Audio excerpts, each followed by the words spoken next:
ஜானகீகாந்தஸ்மரணம். வருஷா வருஷம் ராமநவமி உற்சவம் நடத்துவார். ராமநவமியில சின்ன அளவுலயே இருக்காது, பெரிய கூட்டம் வரும். பாகவதாள்லாம் வருவா. பத்திரிக்கை போட்டு தான் அழைக்கணுங்கிற அவசியம் இல்லை அவருக்கு. ஆனா பத்திரிக்கை போடுவார். ஜனங்கள் மத்தியில செட் ஆயிடுது. ராமநவமிக்கு ஒரு பெரிய 10 நாள் உற்சவம் நடக்கும், அதுக்கு நம்ம எல்லாம் போயிடணும்னு பத்திரிகை இருக்கோ இல்லையோ கூட்டமாவது கூட்டம் கூடிடும். வரக்கூடிய அத்தனை பேருக்கும் அன்னதானம்.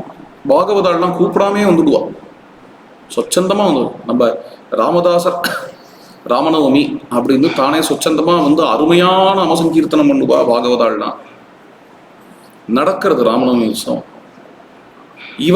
இவர் ஒரு பாகவதர். பாகவதர் பக்தர் அப்படின்னாலே ஒரு மாதிரி அனுபவத்துல மூழ்கி ராம பிரேமையிலேயே இருப்பாரே. வரக்கூடிய கூட்டம் இதெல்லாம் யார் நிர்வாகம் பண்றா?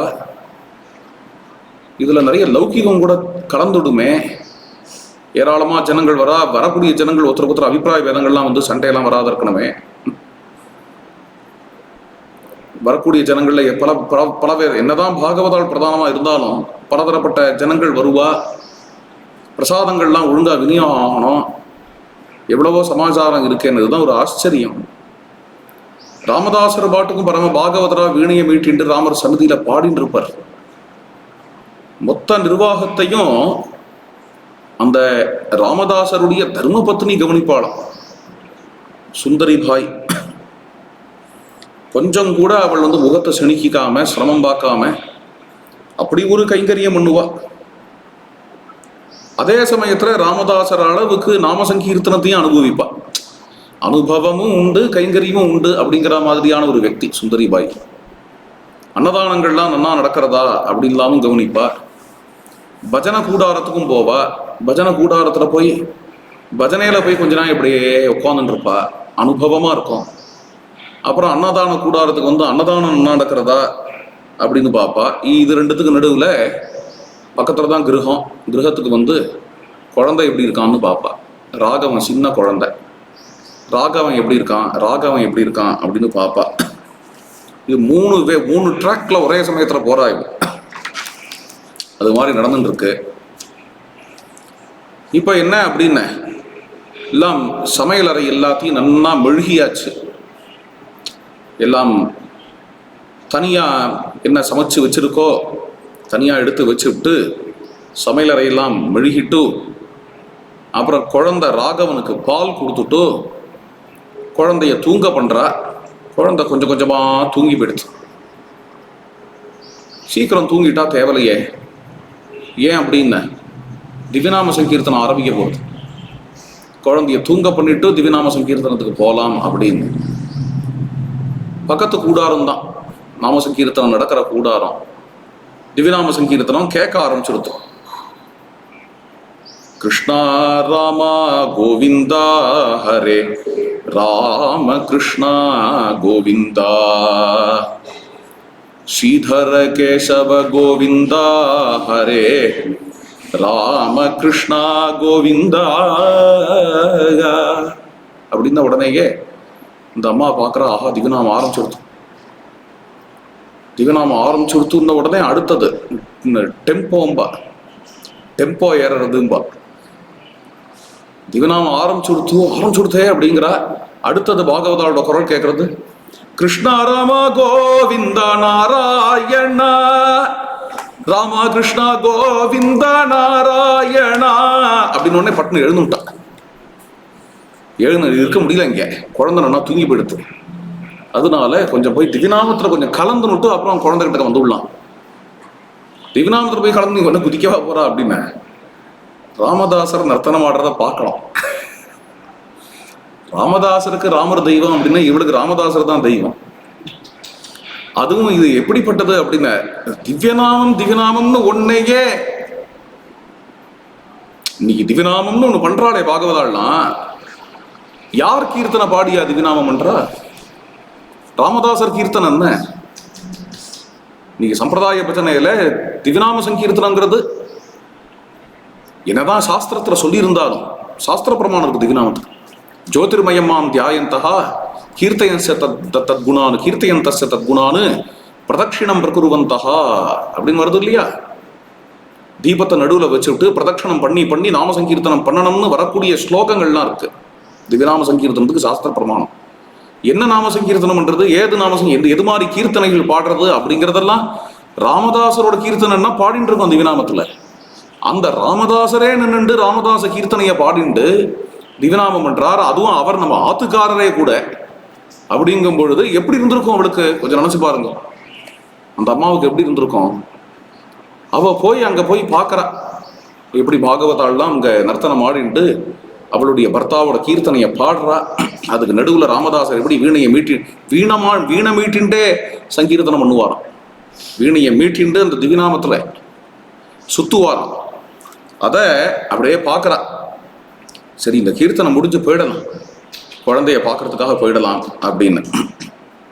அந்த கீர்த்தனை முடிஞ்ச உடனே சரி கிளம்பலான்னு பார்க்கும் பொழுது கமலாவல்லப கோவிந்தா மாம் பாஹி கல்யாண கிருஷ்ணா கோவிந்தா நின்னுட்டா. இந்த கீர்த்தனை முடியட்டும். இந்த கீர்த்தனை முடிஞ்சு கிளம்புனான்னு அந்த கீர்த்தனையும் முடிஞ்ச உடனே இப்ப போலாமே அப்படின்னு நினைச்சான. அடுத்தது வாரம் ஜானகி ரமணா கல்யாண குண சஜ்ஜனாவன நிபுணா சத்ய ஸ்வரூபமைன பிரத்யக்ஷமே கானி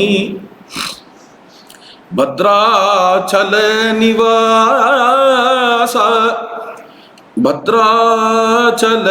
நிவாசா பாலிதே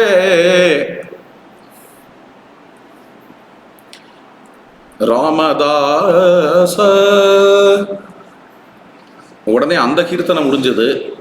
இவளுக்கோ என்ன அப்படின்னு, அடாடா எப்படி விட்டுட்டு போறது திவ்யநாமத்தை, இதுக்கப்புறமாவது கிளம்பிடலாம். தாய்ப்பாசம் அடிச்சுக்கிறது, குழந்தைய தனியா விட்டுட்டு வந்திருக்கோமேன்னு. இன்னொரு பக்கம் திவ்யநாமத்தை விட முடியல, பிரேம பக்தி அடிச்சுக்கிறது. இன்னும் ஒரு கீர்த்தனை கேட்டுவிடலாமே. தீன தயாளோ தீன தயாளோ தீன தயாகர தேவ தயாளோ. அதுலயே உருகி போய் நிற்கிறா. இப்படியே கீர்த்தனை மேல கீர்த்தனை திவ்யநாம சங்கீர்த்தனத்துல போயின்னு இருக்கு. குழந்தை ராகவன் இப்படி திரும்பி படுத்துக்கும் பொழுது காலை எடுத்து போடுறான், தலகாணி மேல போட்டான். அம்மாவை காணும், புரிஞ்சுட்டான். அம்மா காணுமே, குட்டி பையன் எழுந்துட்டு அம்மா அம்மா அப்படிங்கிறான். இந்த விளக்க கொஞ்சம் மினுக்குன்னு வச்சுட்டு தான் போயிருந்தா அந்த அம்மா.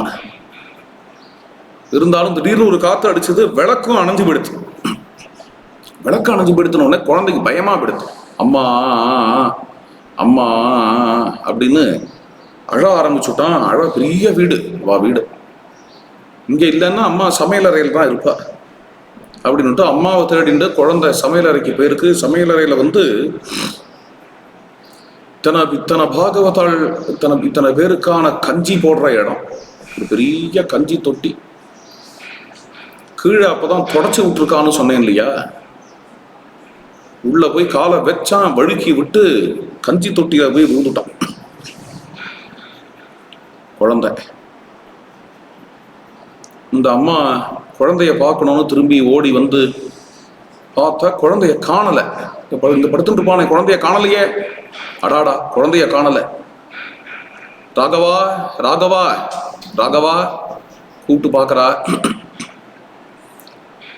இங்க எங்கேயாவது சமையலறைக்கு போயிருக்க போறானே, சொரேல்னு இருந்தது. இப்பதான் அங்க எல்லாம் தொடச்சி விட்டுருக்கு, ஈரமா இருக்குமே. அங்கேருந்து போய் பார்த்தா அவனுடைய அடிச்சுவடு தெரியறது. அவர் இடத்துல அப்படி வழுக்கி கஞ்சி தொட்டியில போய் விழுந்திருக்காங்கிறத புரிஞ்சுனுட்டா. கஞ்சி தொட்டியில பார்த்தா குழந்தை கிடக்கு. குழந்தைய அப்படியே எடுத்தா, கண் முழுக்க தாரதாரையா கண்ணீர். ஒரு சாக்குல குழந்தைய அப்படியே ஒரு சுத்தி வச்சிருக்கா. வச்சுட்டு பேசாம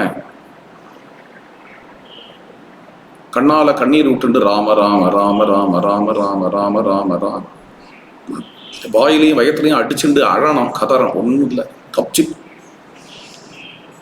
ஏன் அப்படின்னு திவ்யநாம சங்கீர்த்தனம் நடந்துட்டு இருக்கு. இந்த பஜனானந்தத்தை போய் நம்ம டிஸ்டர்ப் பண்ணக்கூடாது. பஜனை முடிஞ்ச வாழலாம், வரட்டும், அப்புறம் தெரிவிச்சுக்கலாம். முடிய ரசபங்கம் பண்ணக்கூடாது. பாகவதாலாம் ஏதோ ஒரு நிலையில இருக்கா, ஆச்சு கொஞ்ச நாளில் முடிஞ்சிடும் பஜனை, அதுக்கப்புறம் வந்தா தெரிவிச்சுக்கலாம்னு இருக்கலாம். அப்படின்னா எப்பேற்பட்ட ஒரு நிலையில இருந்திருப்பா. பிரேம பக்தாளுடைய நிலையே சாமானிய ஜனங்களுக்கு புரியாது. அலௌகிகமானது பக்திங்கிறது. திவ்யநாம சங்கீர்த்தனம் முடிஞ்சது. ராமதாசர் திரும்பி வந்தார். ஆத்துக்குள்ள வரும்பொழுதே ராமதாசர் ராகவா அப்படின்னு கூப்பிட்டு வராராம். சுந்தரிபாய், குழந்தை எங்கம்மா? முதல் 2 பாட்டுக்காவது இருப்பானே, இன்னைக்கு கொஞ்சம் முன்னாடியே தூங்கி போயிடுத்து. சின்ன கையை தட்டிண்டு நாமாவளியில குதிக்குமே குழந்தை, சின்ன கையால தாளம் போடுவானே, ராகம் எங்க தூங்கி போயிட்டானா? சீக்கிரமே தூங்கி போயிட்டானான்னு அவளுக்கு என்ன பண்றதுன்னு புரியல. எப்படி சொல்றது? ஆமாண்ணா, நிரந்தரமாவே தூங்கி போயிட்டான். என்னமா ஆச்சு அப்படின்னு கேட்ட உடனே விஷயத்த சொன்னா, ராமதாசர் வெட்கிச்சு போய் நின்னுட்டார், தலை குனிஞ்சு நின்னுட்டார். முதல் ரியாக்ஷன் ராமதாசர்கிட்ட. ராமதாசர் இதை கேட்டுட்டு அவரும் தான் வயத்திலையும் வாயிலையும் அடிச்சுன்னு கதறுவார்னு பார்த்தா, வெட்கிச்சு போய் தலை குனிஞ்சு நின்னுட்டார். கண்ணீர் விட்டுட்டே இருக்கார், வெளியிலேயே வரல. இதுல வெக்கப்படுறதுக்கு என்ன இருக்கு? இவர் என்ன தப்பு பண்ணார் அப்படின்னு அங்கதான். அதான் சொல்றேனே, பக்தங்கிறது அலாதி. இந்த வெக்கம் எதனால வந்தது அவருக்குன்னா, இந்த விஷயத்தை போய் நான் வெளியில சொன்னேன்னா இவாள்லாம் என் சுவாமியை பத்தி என்ன நினைச்சுப்பா? 4 பேர் உடனடியா என்கிட்ட கேட்க போற கேள்வி என்ன அப்படின்னா, ராமரை ஆசிரிச்சிருந்தேளே, ராமர் கைவிட்டுட்டாரே, நம்பி கெட்டு போயிட்டேளே அப்படின்னு என் பிரபுவை நிந்த பண்ணுவாளே, அதை கேட்கும்படியா ஆயிடுமே. இப்படி ஒரு அபகீர்த்தி என் பிரபுக்கு வந்து கொடுத்தே அப்படிங்கிற ஒரு லஜ்ஜை. அப்படி இருக்கும் பொழுது என்ன உள்ள போன சுவாமிகள் ராமதாசர் இன்னும் வரவே இல்லையே அப்படின்னு ஒவ்வொரு பாகவதரா உள்ள வர வேண்டியது. உள்ள வந்தா கொஞ்சம் கொஞ்சமா விஷயம் தெரிய வந்துடுத்து. ராமதாசர் அங்க நின்று இருக்கார். இவர் எதிர்பார்த்த மாதிரியே தான் பாகவதாலே ராமதாசர்கிட்ட இது தகாதுங்க, ராமருக்கே இது ஒரு பெரிய இழுக்கு இல்லையா? மெல்ல ராமதாசர் சொன்னாராம், ராமச்சந்திர பிரபுவோட சங்கல்பத்தை யார் புரிஞ்சுக்க முடியும்? கேள்விப்பட்டிருக்கேளா யோக பிரஷ்டாள் அப்படின்னு? யோகத்துல ரொம்ப பக்குவமான நிலை சில ஜீவகோடிகளுக்கு இருந்தாலும் இன்னும் கொஞ்ச காலம் சம்சாரத்துல பாக்கி இருக்க வேண்டி இருக்கும். அப்போ பகவான் கேட்பான் அந்த ஜீவகோட்டிகள்கிட்ட, எங்க போய் பிறக்கிறேள்பா அப்படின்னு கேட்டா, யாராவது பாகவதாளத்துல போய் பிறக்கிறோம் அப்படின்னு சொல்லிட்டு அந்த ஜீவகோட்டிகள் பாகவதாளத்துக்கு வருவோம். அது மாதிரி வந்த குழந்தையோ என்னவோ ராகவன், அது மாதிரி வந்துட்டு கொஞ்ச காலம் சம்சாரத்துல இருந்துட்டு பகவானை அடைஞ்சுடணும் அப்படிங்கிறது அவளுக்கு விதியா இருக்கும். அது மாதிரி ஏதோ கொஞ்சம் வருஷங்கள் நம்மளோட பழகிட்டு கிளம்பிடுத்து அந்த குழந்தை. அதுக்கு நம்ம ஒரு கருவியா இங்க உபயோகப்படுத்தப்பட்டோம்.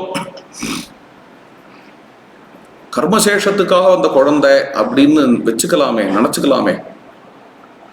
பாகவதாள் சொன்னார் ராமதாசர்கிட்ட, இவ்வாறு சொல்லுவது உமக்கே தகும். இதெல்லாம் நீங்க கதை, நாங்க சொல்ல வேண்டிய சமாதானம். நீங்க எங்களுக்கு சொல்லிட்டு இருக்க. 4 பேர் என்னன்னா சொல்லுவா, ராமரை தூஷிப்பா. அப்படின்னு பாகவதாள் சொல்ல, இப்படி இவாள்லாம் திக்கிச்சு போய் நிற்கும் பொழுதே திடீர்னு அங்கேருந்து யாரோ ஒருத்தர் வரார். நல்லா தேஜஸ்வியா இருக்கார், ஜட்டாபாரம் தரிச்சுன்னு இருக்கார். இவர் இது வரைக்கும் யாரும் பார்த்ததே கிடையாது, பெரிய திருமண்டா போயிட்டு இருக்கார். இங்க அயோத்தியாலலாம் இருக்கிற ராமானந்தி சந்து மாதிரி இருக்கார் பார்க்கறதுக்கு. நல்ல வாட்ட சாட்டமா இருக்கு யோகீஸ்வரர். அங்கேருந்து திடீர்னு வந்தார்.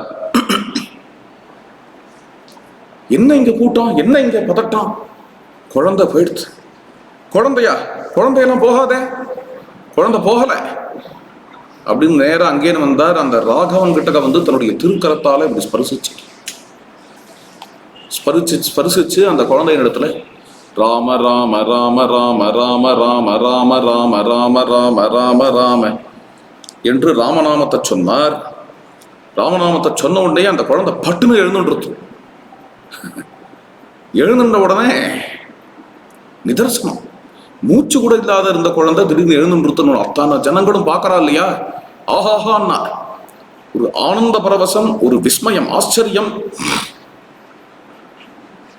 இத்தனைக்கும் மத்தியில வந்தவர் எங்க போனார்னு தெரியல.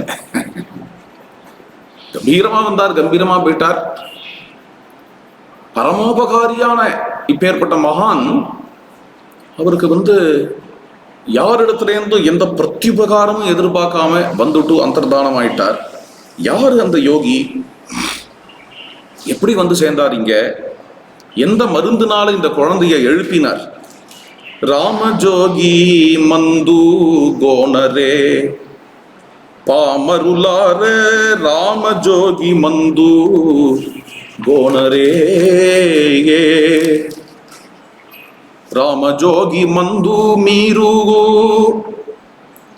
ప్రేమతో భుజించిన పుడేగే కామక్రోధమూల నేలు గటకు బారదోళే మందు రామజోగి మందు గోణరే పదరక శ్రీ హరి భక్తులు పఠన గావించేటి మందు ముదమున మూర్ఖ జనులకు మోక్షమోసగేడి మందు రామజోగి మందు గోణరే ముదముతో భద్రాద్రియంతు ముక్తిని పొందించే మందు సదయుడైన రామదాసు సద్భక్తితో కొలిచే మందు రామజోగి మందు கோணரே.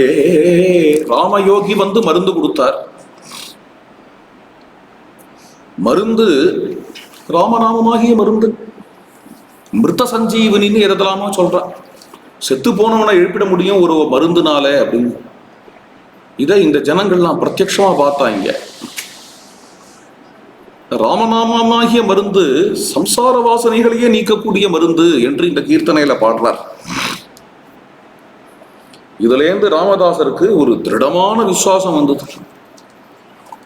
என்னென்ன, ராமச்சந்திர பிரபு பக்தாளுக்காக எதவானா செய்வார் என்கின்ற ஒரு ஆச்சரியமான விசுவாசம் அவருடைய மனசுல பிறந்தது. ராம பக்தி இன்னும் திருடப்பட்டது. வைஷ்ணவ ஆராதனே நைவ பித்ருபைதாமகே தனேகே வினஷ்டே ராமதாசஸ்து பிராப தாரித்ரியமேவ சஹாய. வரக்கூடிய வைஷ்ணவாலெல்லாம் ஆராதனை பண்றது, பெரிய ராமநவமி உற்சவம் வருஷா வருஷம் நடத்துறது. இதுலயே அவர் பித்ருபிதாமகமான என்ன ஒரு பித்ரார்ஜிதமான சொத்து உண்டோ அதெல்லாம் கொஞ்சம் கொஞ்சமா போக ஆரம்பிச்சது. ராமதாசர் ஏழையா போயிட்டார். ஏன் அப்படின்னு, வரவே கிடையாது, செலவு மட்டும்தான் உண்டு அப்படின்னா குபேரனும் தரித்திரனாக வேண்டியதுதான். நம்முடைய சனாதன தர்மம் மாதிரின்னு வச்சுக்கோங்களேன். ஏன் அப்படின்னா, இங்கேருந்து வெளியில போறவாள்லாம் நிறைய பேர் உண்டு. ஆனா இங்க வந்து சேர்றவா எத்தனை பேர் உண்டு? வரவு என்ன உண்டு, செலவு நிறைய இருக்கு. சும்மா திடீர்னு தோணித்து சனாதன தர்மம் அப்படின்னு. எத்தனை பேர் வெளியில போயின்னு இருக்கா, போறவாளை இழுக்கிறதுக்கு எத்தனை பேர், அதுக்காக எத்தனை ஸ்ட்ராட்டஜி நடந்துட்டு இருக்கு, எத்தனை சூழ்ச்சி நடந்துட்டு இருக்கு. எப்படியாவது வலியை இழுத்துடணும் அப்படிங்கிறது எல்லா விதமான பாசிபிலிட்டிக்கும் மேக்சிமம் ட்ரை பண்றான்னா ஆக்சிடென்டலா இல்லை, மீட்டிங் போட்டு அதுக்காக யோஜனை பண்ணி பிளான் பண்ணி மணிக்கணக்கா மீட்டிங் போட்டு கான்ஃபரன்ஸ் நடத்தி பேப்பர் பிரசன்டேஷன் நடத்தி அற்புதமா அதை அரங்கேற்றா ஜே ஜே ஜே ஜே நடந்துட்டு இருக்கு. இது ஒரு பக்கம். இன்னொரு பக்கம் இது நடக்கிறதுன்னே கவலையே இல்லாதபடிக்கு இந்த சனாதன தர்மத்திலிருந்து எவன் வெளியில போன என்ன அப்படிங்கிற ஒரு அதை பத்தி கொஞ்சம் கூட கண்டுக்காத இருக்கக்கூடிய இந்த ஹிந்து தர்மத்தில் உள்ள மெஜாரிட்டி ஜனங்கள். இது ஒரு பக்கம். வரவு இல்லாத செலவு மட்டும் அதிகமா இருக்கக்கூடிய மதம் அது இந்து மதம். இது இப்போ என் விஷயம் இல்லை, இப்போ என் டாபிக் இல்லை, அது திடீர்னு தோணித்து இதை சொன்னேன். மறுபடியும் ராமதாசர் சரித்திரத்துக்கு வருவோம். இப்பயும் ராமதாசருக்கு என்னென்ன ஐயோ ஏழையா போயிட்டேனே அப்படிங்கிறது மனசுல இல்லை. என்ன கவலை இருக்கு அப்படின்னு, இந்த வருஷம் ராமநவமி எப்படி நடக்குமோ, என்னப்பா அது இப்படி கூட உத்தரவு உண்டா? ஆனா எங்கேயும் பிரதிகிரகம் வாங்க போக மாட்டார். ததாபி தீரச்சித்தோயம் பரிகிரக விவர்ஜிதா பாவயன் மைத்திரி காந்தம் அபவது துஷ்டமானசா. என்னை பொறுத்தவரைக்கும் எனக்கு திருப்தி, எனக்கு யோகக்ஷேமம் நடக்கும். சீதாகாந்தனை ஸ்மரிச்சுட்டு இருந்தாலே போறோம். ஆனால் பெரிய பெரிய செலவெல்லாம் பண்ணி ராமநவமி உற்சவம் நடக்கணுமே. ராமநவமி இந்த வருஷம் யதோக்தமா உள்ளது உள்ளபடி நடக்கணுமே, கொஞ்சம் கூட குறை வைக்க கூடாது. அதுல சுந்தரிபாய் மெல்ல சொன்னா, உங்க மாமா இருக்காரே ஹைதராபாத்ல ராஜாவோட திவான், அம்மா இருக்கார் அக்கண்ணகாரு, அவர்கிட்ட போய் பார்க்கலாமே, ராமநவமி உற்சவம் நடத்துறதுக்கு அவர் நிறைய கொடுப்பாரு. அக்கண்ணகாருவும் கோபண்ணகாருவும் மாமா மருமான் தான். ஆனா ரொம்ப நாளைக்கு ரெண்டு பேரும் பார்த்துன்றது இல்லை, விரோதமும் இல்லை. அக்கண்ணகாருக்கு தெரியும் நம்ம மருமா பத்ராச்சலத்துல சௌக்கியமா இருக்கார் அப்படிங்கிறது தெரியும். பத்ராச்சல ராமதாசருக்கும் தெரியும் திவானா இங்க சௌக்கியமா இருக்கார் அக்கண்ணகாரு அப்படிங்கிறது. ஒருத்தர் பார்த்துன்றது இல்லை, அவ்வளவுதான். பார்த்துக்கிறதுக்கான காரியமும் இல்லை. அவர் மார்க்கம் வேற, இவர் மார்க்கம் வேற. இன்னைக்குதான் ரொம்ப நாள் கழிச்சு அக்கண்ணகாரு போய் பார்க்கணும்னு தோணி ராமதாசர் அங்கேருந்து வரார். வந்து அக்கண்ணகாருவோட பேலஸ்ன்னு சொல்லணும். அக்கண்ணகாருடைய பெரிய வீடு. அந்த வீட்டு வாசல்ல இந்த ஆளு, இந்த கோபண்ணா, இவர் வந்து அழுக்கு வேஷ்டி கட்டிண்டு அதுலயும் பாதி கிழிஞ்சு கந்தல் வேஷ்டியோட ஒரு ஏழை பிராமணனா ஒரு டர்பன் ஒன்று கட்டிண்டு அங்கேருந்து வந்து மெல்ல அங்க ஒரு தர்வான் நின்றுருக்கான், கேட் கீப்பர். அவங்ககிட்ட வந்து திவானை பார்க்கணும் அப்படின்னாரு. தடுத்துட்டான் தர்வான். இவரோட வேஷபூஷணத்தை பார்த்தவனே தடுத்துட்டான். வாசல்ல ஒரு திண்ணை இருந்தது, அதுல உட்கார்ந்து இருந்தார். அக்கண்ணகாருவோட தர்ம பத்னி நல்ல மினிக்கிண்டு விதவிதமா பூஷணங்கள்லாம் போட்டுண்டு பிரமாதமா வளையல் குழுங்க நல்ல ஒரு பட்டு வஸ்திரம் கட்டிண்டு எதிர்ச்சையா வாசலுக்கு இப்படி வந்தாளாம். இப்படியும் அப்படியுமா ஒரு நட போட்டாளாம். இவரை கண்டுக்கவே இல்லை. கண்டுக்கலைங்கிறது அவ தோஷம் இல்லை, அடையாளம் தெரியல. இவர் அடையாளம் தெரியல. கோபண்ணான்னு தெரியும், நம்ம மருமாவத்தான் இருக்கான், அதெல்லாம் தெரியும். ரொம்ப நாள் ஆச்சு இல்லையோ. இவரும் வந்து அப்போ இருந்த விதம் வேற, இப்போ ஏழையா இருக்காரோ இல்லையோ, அடையாளம் தெரியல. அங்கேன்னு வெளில கோபண்ணகாருவே அங்கேன்னு வந்து இவளை பார்த்து மாமியாவது மருமானாவது அப்படின்னா உள்ள போயிட்டா. அவ தோரணையெல்லாம் உள்ள போயிட்டா. இவருக்கு என்ன கொஞ்சம் அவமானமா இருந்தது. அங்க என்னடா அது அப்படின்னு. இருந்தாலும் ராமநவமி உற்சவம் நடக்கணும்னா ரொம்ப தன்மானம் உடையவர். வரப்போற ராமநவமி நடக்கணும்னா எவ்வளவு அவமானத்தை வேணா பொறுத்துக்கலாம் அப்படின்னு அவர் வரட்டும், திவான் வரட்டும், மாமா வரட்டும் அப்படின்னு உட்காந்துருக்காரு. ஜம்முன்னு ஒரு குதிரை சாரட்டுல அக்கண்ணகாரு ஜாம்னு வந்து இறங்குறார். இந்த குதிரை சாரட்டு ஓட்டுறவன் அங்கேன்னு வந்து இப்படி தோலை கொடுத்தா அந்த தோலை பிடிச்சுட்டே அப்படி சம்னு இறங்குற பார்க்கறதுக்கே ஷோக்கா இருக்கார். கோட்டு சூட்டு போட்டுண்டு தங்க பட்டன் தான் வச்சு அதுலேருந்து ஒரு செயின் கோத்து இங்கே சொருகிண்டு அது மாதிரி வரார் அந்த அக்கண்ணகாரு. வரும்பொழுதே இப்படி கவனிச்சார், கோபண்ணகாரு கவனிச்சார். கோபண்ணா, என்னப்பா கோபண்ணாவாப்பா, கோபண்ணாவா இப்படி இருக்க, கந்தலை கட்டி நிற்கிறியப்பா அப்படின்னார். உள்ள அழைச்சார். என்னம்மா அது, நம்ம கோபண்ணா வாசல உட்காந்துருக்கான் பார்க்கலையா? கோபண்ணாவா வந்திருக்கான், வாப்பா. சொல்லக்கூடாதப்பா, பார்த்தா அடையாளமே தெரியல ஆளே அப்படின்னா அந்த மாமியும் சுவாகதம் பண்ணா.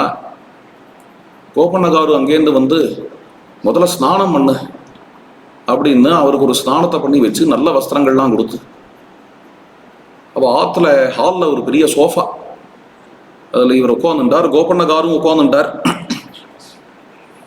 கேட்குறார், திவான் கேட்குறார், சௌரியமா இருக்கியாப்பா? சௌரியத்துக்கு என்னமாமா குறைச்சல், சௌக்கியமா இருக்கேன், ராம கிருபை, மனசு நிறைஞ்சு சௌக்கியமா இருக்கேன். என்ன பார்க்கலான்னு வந்தையா? ரொம்ப சந்தோஷம்பா நீ வந்தது. இல்லை மாமா, இந்த வருஷம் ராமநவமி உற்சவம் நடக்கணும் மாமா, ராமநவமி உற்சவம் நடத்தணும், தாராளமாக செய்ய ராமநவமி உற்சவம். இல்லை, அதுக்கு நீங்க கொஞ்சம் உதவி பண்ணணும். என்னப்பா இது, வசூல் பண்ணி நடத்துறியா? நம்ம குடும்பத்துக்கு அதுக்கு அவசியம் என்ன? 21 தலைமுறை உட்கார்ந்த இடத்துல சாப்பிட முடியுமேப்பா, அவ்வளோ சொத்து உங்க அப்பா சம்பாதிச்சு வச்சிருக்காரேப்பா. இல்லை, இப்போ நான் இருக்கிற நிலை வேற மாமா, எல்லாம் போயிடுத்து. ஏன்பா, என்னப்பா ஆச்சு, ஏன் போயிடுத்துங்கிற? ஒன்றும் எனக்கு தப்பான பழக்கங்கள்லாம் கிடையாது, சூதாட்டம் அது இது, அதுதான் தெரியுமேப்பா. உனக்கு ஏதுப்பா தப்பான பழக்கங்கள்? ஆனால் தனம்ங்கிறது ஜீவனாதாரம் இல்லையாப்பா, வாழ்க்கைக்கு அடிப்படை இல்லையா அது? அதை போய் விட்டு கொடுப்பாளா? கோபண்ணகாரு பார்த்தார். தனம் ஜீவனாதாரம் நான் நினைக்கலையே மாமா, நான் வாழற முறை வேற, எனக்கு ஜீவனாதாரம் வேறையாச்சே மாமா, ராமநாமம் தானே எனக்கு ஜீவனாதாரம். அதெல்லாம் சரிப்பா, லௌகிகம் பேசும் பொழுது லௌகிகம் பேசணும், பகவத்குணம் பேசும் பொழுது பகவத்குணம் பேசணும், பக்தியையும் லௌகிகத்தையும் குழப்பிக்காத.